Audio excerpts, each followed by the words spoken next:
অভিনয়ের দিক থেকে সাকিব খান নাকি?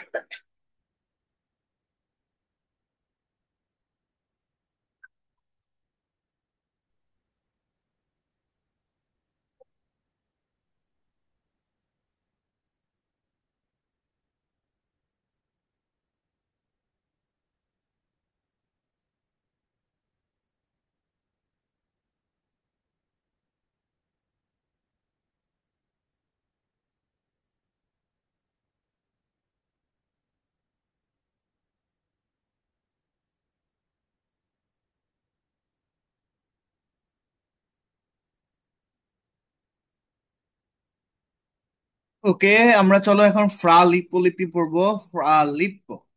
তো এইখানে আমাদের সেম ওয়েতে Fra Lippi is a narrator or is a speaker. Okay, তো আমরা আজকে দেরি করবো না এখানে আর। Once upon a time in Renaissance Florence. Renaissance ঠিক এখানে আবার ইটালি, এখানে ফ্লোরেন্স কিন্তু ইটালির একটা শহর। ঠিক আছে। আর ইটালিটা তোমরা জানো যে রেনেসা যুগটা সবার আগে শুরু হয়েছিল কিন্তু ইতালি থেকে। ঠিক আছে। Once upon a time in Renaissance Florence, there lived a monk named Fra Lippo Lippi. But he was an ordinary monk. সে একজন সাধারণ কোনো মঙ্ক ছিল না। He was also a talented painter. সে একজন ট্যালেন্টেড পেইন্টার ছিলেন। A man full of life curiosity and passion. তো সে কি একজন পেইন্টার ছিলেন যার লাইফে ফোকাস ছিল, কিউরিসিটি ছিল, এবং কি অনেক প্যাশন ছিল, অনেক ইচ্ছা ছিল। আচ্ছা। Once night, Fra Lippo slipped out of the monastery and wandered through the city streets. ফ্রা লিপ্পো কি তার, আমরা আগেই বলেছি ফ্রান লিপ, তোমরা সবার আইডেন্টিটিটা মনে রাখবা। আমরা কিন্তু এখানে পেন্টিং আসলো, আমরা কিন্তু আন্দ্রেয়াকে পেইন্টার বলছি, বাট ফ্রা লিপ্পো কিন্তু পেইন্টার ছিলেন না। তার পরিচয় ছিল কি, তাদের মং ছিল। মং কি? মং মানে হচ্ছে তোমার যারা আহ ওই যে বলে না মাদ্রাসার শিক্ষার্থী, এখানে হচ্ছে যারা খ্রিস্টানদের মিশনারি গুলোতে থাকে তাদেরকে মং বলা হয়। ঠিক আছে, বা খ্রিস্টিয়ান দীক্ষা লাভ করে তাদেরকে মংক বলা হয়। ঠিক আছে। তো ফ্রা লিপো স্লিপড আউট ফর মনেস্টারি। সে ওই খ্রিস্টিয়ান যে মিশনারি ইয়াগুলো আছে, চার্চ গুলো আছে, সেখান থেকে স্লিপ আউট করছে। অ্যান্ড ওয়েন্ডার থ্রু, একদিন হার্ট ছিল দ্য সিটি স্ট্রিট, শহরের রাস্তাতে। Maybe he was looking for excitement, maybe inspiration, or maybe just break from the rules. আচ্ছা, দেখো, একটা মানুষ, সে যদি লাইক তোমরা তো আমরা তো মুসলিম, আমি ওইটা দিয়ে এক্সাম্পল দিচ্ছি। যদি সে যদি মাদ্রাসায় সে পড়াশোনা করে, তাকে মাদ্রাসার রুলস এন্ড রেগুলেশন মানতে হবে। ঠিক আছে। তো ফজরের সময় ঘুম থেকে ওঠা, মাদ্রাসায় যে যে রুলসে পড়াশোনা করে সেখানে পড়াশোনা করা, তাদের সেখানে যেভাবে গাইড করে ওই গাইড গুলো মেনে চলা, এই সব কিছু তাকে সেগুলো কিন্তু ডিসিপ্লিনারি ভাবে মানতে হবে। সো এটা হচ্ছে তারা মানতে বাধ্য। ঠিক তেমনি মনেস্টারি গুলো বা খ্রিস্টিয়ান মিশনারি চার্চ গুলোতে বলতে পারো, সেইখানেও সেম রুলস। ঠিক আছে। তো সেখানে এই জন্য সে বলতেছে যে সে মনস্টারি থেকে স্লিপ আউট করছে এবং সিটি স্ট্রিটে, শহরের রাস্তাতে হাঁটছে। Maybe he was looking for excitement. সে নতুন কোনো আনন্দ বা উপভোগ করার জন্য, মেবি ইন্সপিরেশন, আর maybe just a break from the rules. এবং সে কি এখন কোনো রুলস এর মধ্যে নাই। Suddenly he was caught by the city guards, অথবা আমরা যেটাকে বলি নাইট গার্ড, ওয়াচম্যান। সে একজন ওয়াচম্যান তাকে কি করলো, অ্যারেস্ট করলো। ঠিক আছে। Monk were not suppose two be out at night. তো সে তাকে ধরে বলতেছে যে সাধারণত মঙ্কস যারা, তারা সাধারণত এত রাতে কি ঘোরাফেরা করা বা হাঁটা চলা করার কথা না। When they questioned him, instead of making excuse, he began telling his life story.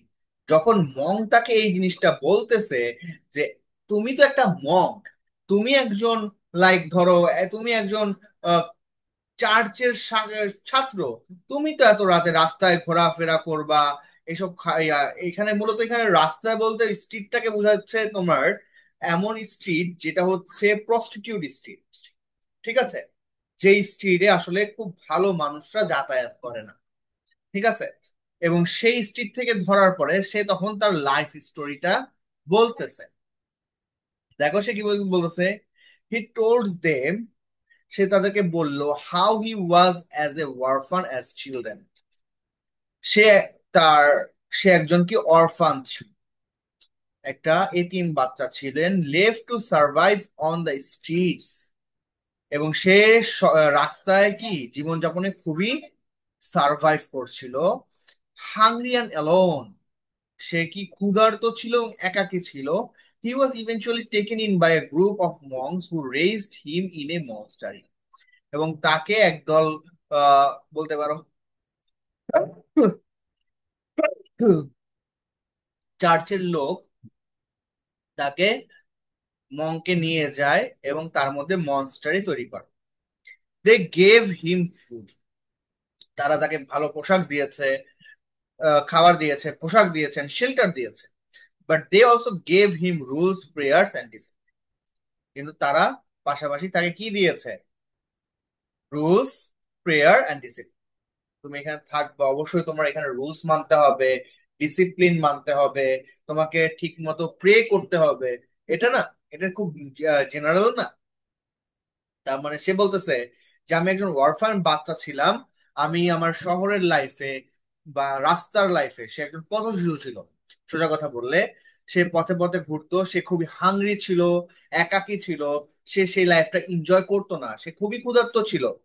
সে বাধ্য হয়ে সে একদল মঙ্কের সাথে মনস্টারিতে আশ্রয় নেয়, just for good food, cloth and shelter, necessary needs of human being. As he grows older, যখন সে আস্তে আস্তে বড় হলো, he noticed his talent for drawing.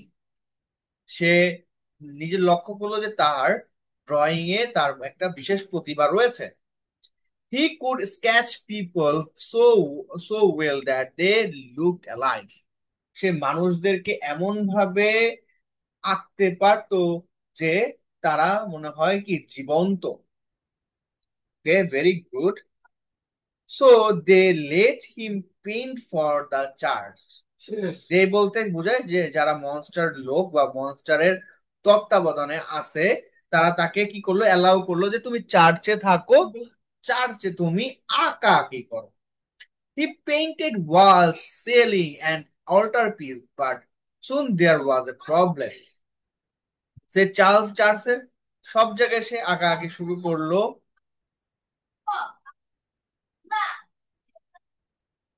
ইউসি, এবার সে ইউসি বলতে কাকে বোঝাচ্ছে বলো তো, এখানে কিন্তু ড্রামাটিক মতলব আছে। তোমরা দেখো, তার মানে কি আমি তোমাদেরকে বলতেছি, তারপর বলতেছি, তোমরা কিন্তু কথা বলছো। আমি তোমরা তোমাদেরকে মাঝে মাঝে বলি না, তোমরা তোমরা কি বুঝছো, তোমরা কিন্তু কথা বলো না। তখন কথা বলো না, তখন কি আমরা তোমাকে বা তোমাদেরকে উদ্দেশ্যে বলে বুঝে নিই, তোমরা বুঝে গেছি। তো ইউসি তোমরা দেখো, ফ্রালিপো পেইন্টেড রিয়েল পিপল। সে সত্যিকারের মানুষদেরকে আঁকতো, not just idealise saint and angel. সে তার এই আঁকাআঁকিতে কোনো সেন্ট অথবা অ্যাঞ্জেলদের আঁকতো না। He painted the wrinkles, the smiles, the sorrow and joy. সে জড়জীর্ণতা, সে হাসি, সে কান্না, সে আনন্দ, সে সেগুলো আঁকাআঁকি করত। He painted life as it real was. সে তেমন জীবনই আঁকতো, সেই যে জীবনটা আসল। But the church didn't like that. কিন্তু চার্চ এটা পছন্দ করতো না। They wanted him to painted holy things. তারা শুধু এটাই চাইতো যে সে শুধুমাত্র পবিত্র জিনিসগুলোকেই আঁকবে, clean, pure and spiritual image. তার মানে সে একটা কি আঁকবে, ক্লিন জিনিসগুলোকে আঁকবে, পিওর জিনিসগুলোকে আঁকবে, স্পিরিচুয়াল জিনিসগুলোকে আঁকবে, ঠিক আছে। তো এখান থেকে একটা এক্সপ্লেনেশন করতে হবে, সেটা আমি বলে দিচ্ছি।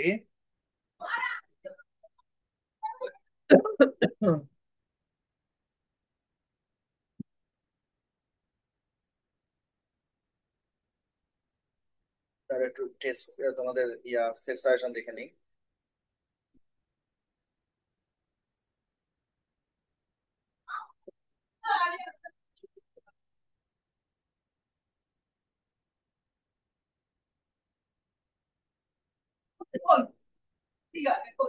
আচ্ছা, pain the soul, never mind the legs and arms. তোমাদের কাছে স্টাডি গাইড আছে? কি ভাইয়া আছে, ঢাকায় আছে। ঢাকায় আছে? আর কারো কাছে আছে? ঢাকায় আছে, নিয়ে আসেনি তো। শিফার কাছে আছে? আমার কাছে অল ইন ওয়ানটা আছে। আচ্ছা, আমি তোমাদের হোয়াটসঅ্যাপে দিয়ে দিচ্ছি।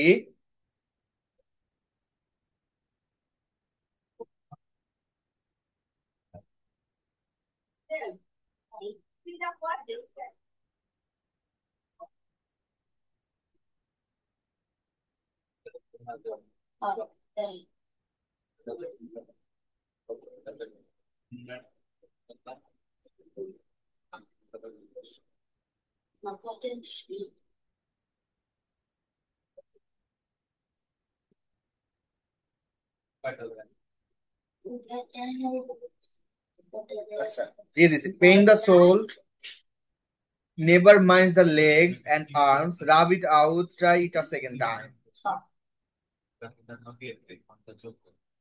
কথা বুঝতাম, but Fra Lippo didn't agree. তার মানে এখানে আমরা দেখতে পাই ফ্রা লিপ্পো একটা প্রবলেম ফেস করছে যে তার চার্চে তার সবকিছু আঁকার রুলস ছিল না। সে শুধু হলি থিংস গুলোকে আঁকতে পারবে এবং স্পিরিচুয়াল জিনিসগুলোকে আঁকতে পারবে। নো ফ্লেশ, মানুষের কোনো অঙ্গ আঁকতে পারবে না।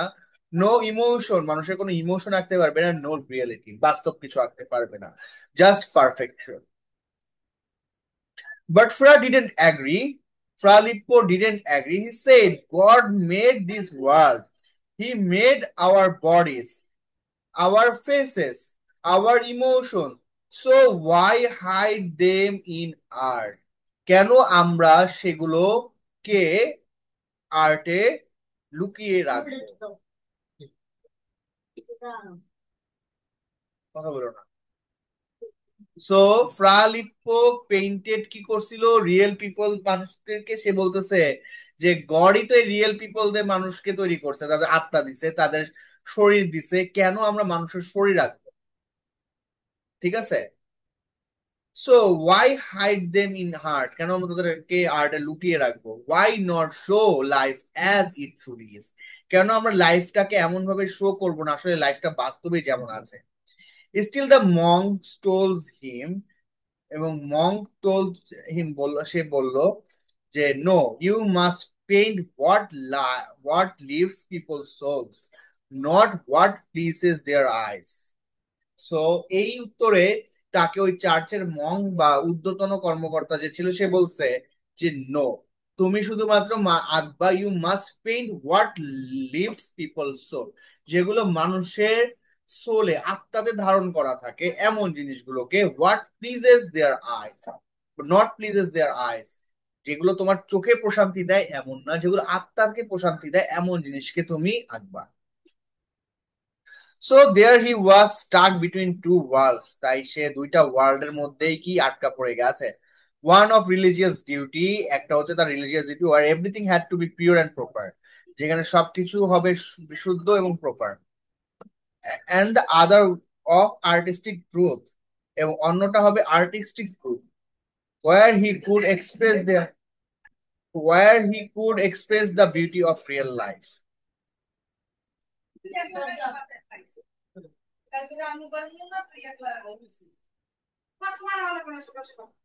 Okay, Fra Lippo was a monk. Fra Lippo একজন monk ছিলেন, yes, but he was also very human.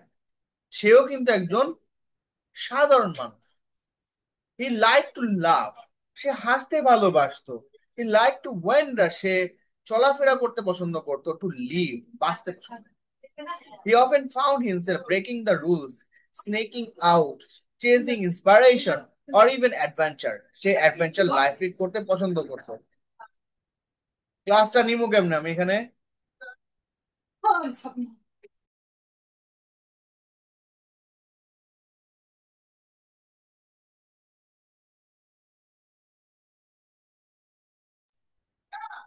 Okay, Pralippo was a monk. তার মানে সেও কি মানুষ ছিল, সে মানুষের মতো করে বাঁচতে চাইছিল। As he talked to the guards, যেহেতু সে গার্ডদের সাথে কথা বলছিল, ফ্রালিপো wasn't ashamed. ফ্রালিপো লজ্জিত ছিল না। In fact he was full of energy, তার অনেক বেশি শক্তি ছিল, story line and little mischief. He believe in his heart that art should pick the truth.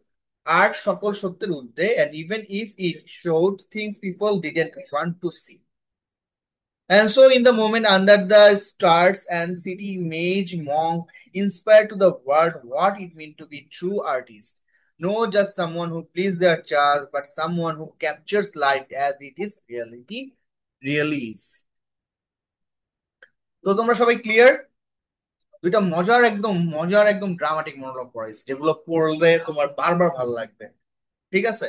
যেগুলোর ভিতরে একটা ইনার স্টোরি আছে, যেগুলোর ভিতরে একটা বুঝার ব্যাপার আছে। ঠিক আছে?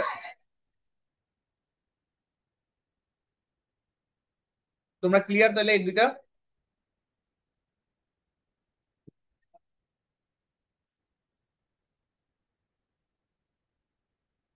জি ভাইয়া। তাহলে আজকে এই দুইটা পড়াইছি, নেক্সট ক্লাসে দুইটা পড়ায় রবার্ট ব্রাউনিং শেষ করে দিব। ঠিক আছে? আজকে আর পড়ানো যাবে না। তো সবাই ভালো থাকো, আল্লাহ হাফেজ।